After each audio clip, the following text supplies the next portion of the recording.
Kamusta mga kababayan? Alam nyo ba ang separation of powers sa Pilipinas ay parang love triangle sa teleserye. Lahat sila, legislative, executive, judiciary, may kanya-kanyang role. Pero pag nagkagulo, parang away sa palengke. Ako nga pala, no? Si hashtag #WalkWithLan at sasabihin po natin, no? Ang explanation po ni Ferdinand Topacio, attorney, ha? At ngayon, ipapaliwanag natin kung paano naglalaro ang kapangyarihan sa gobyerno natin. No flap, pasakalye, diretso sa punto. Okay, ha? Ayon kay attorney, ang separation of powers ang puso ng demokrasya natin. Pero bakit nga ba mahalaga ito? From Quezon City to Dubai, Manila to Toronto, kababayan natin sa buong mundo. Kailangan natin mag-gets ito para hindi tayo maloko ng mga politiko na gustong maghari-harian, no?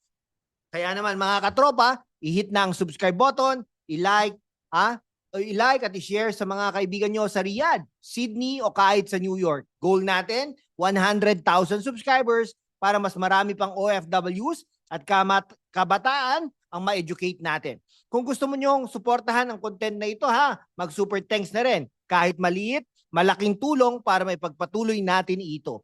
Ngayon, tatalakayin natin ang tatlong sangay ng gobyerno: legislative, executive, at judiciary. Ano ang ginagawa nila? Paano sila nagbabantayan para hindi maging diktador ang isa? At bakit laging may drama, lalo na sa mga kontrobersyal na issue tulad ng pork barrel o impeachment?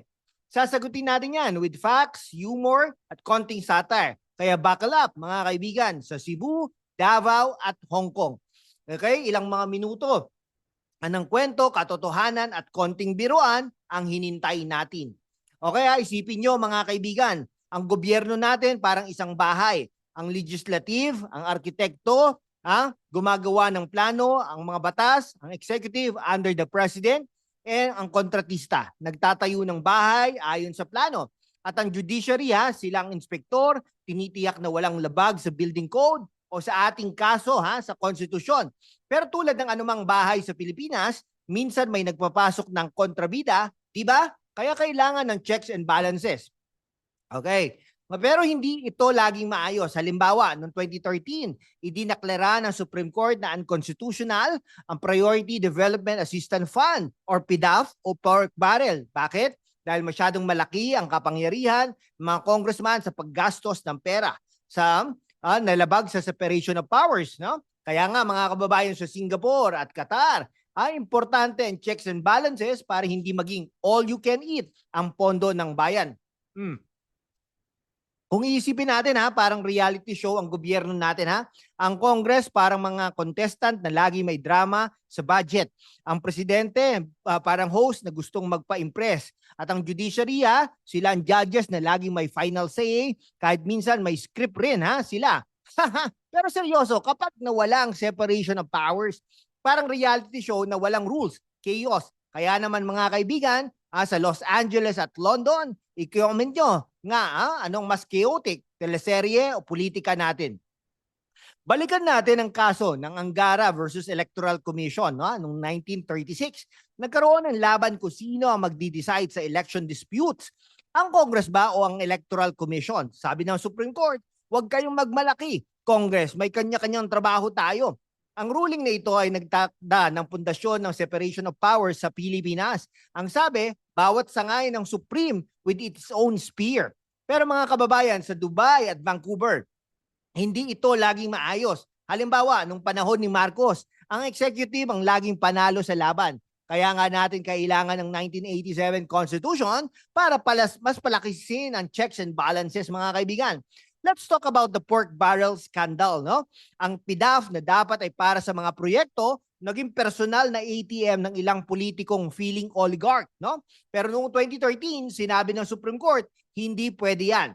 Idineklara nilang unconstitutional ang PDAF dahil labag ito sa separation of powers. Ang Congress ang gumagawa ng batas, pero hindi sila ang dapat magdesisyon kung paano gagastusin ang pera.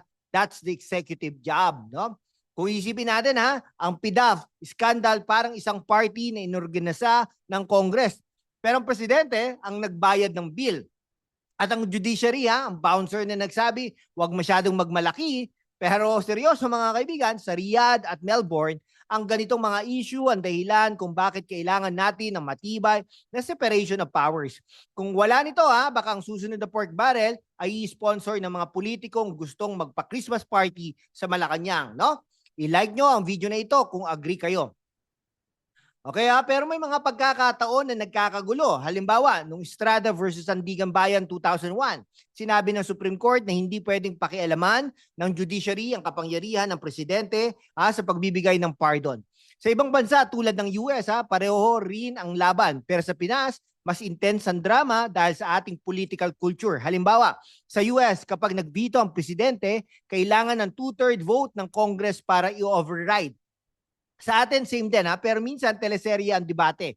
Kaya nga mga kababayan sa Singapore at Sydney, importante ang separation of powers para hindi maging Game of Thrones ang gobyerno natin. Ano sa tingin ninyo? Mas magulo ba ang politika natin kaysa sa Westeros? I-comment nyo below. Kung isipin natin ang checks and balances, parang laro ng chess. Ang bawat sangay may kanya-kanyang galaw, pero kailangan mag-isip para hindi ma-checkmate. Pero minsan parang mga politiko, ito gusto lang maglaro ng sungka.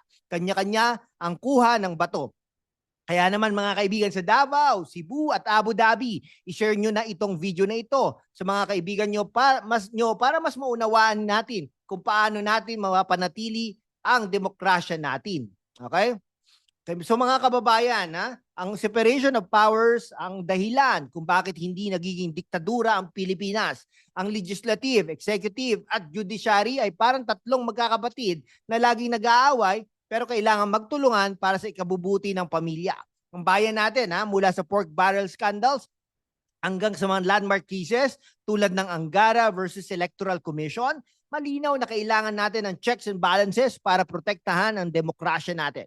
Kaya naman mga kaibigan sa Manila, Dubai, Toronto at saan man kayo sa mundo, i-hit na ang subscribe button. Goal natin 100,000 subscribers para mas marami pang OFWs at kabataan ang ma-educate natin tungkol sa politika natin. I-like, i-comment, at i-share sa mga kaibigan nyo sa Hong Kong, Sydney, at New York. Kung gusto nyo suportahan ang content nito, mag-super thanks na rin please. Kahit maliit, malaking tulong para maipagpatuloy natin ang ganitong klaseng diskusyon. Ano ang susunod nating pag-usapan? I-comment nyo below at baka sakali mag-guest pa tayo ng isang politikong sasagutin ang mga tanong nyo. No? Salamat at hanggang sa susunod na video, mabuhay ang Pilipinas!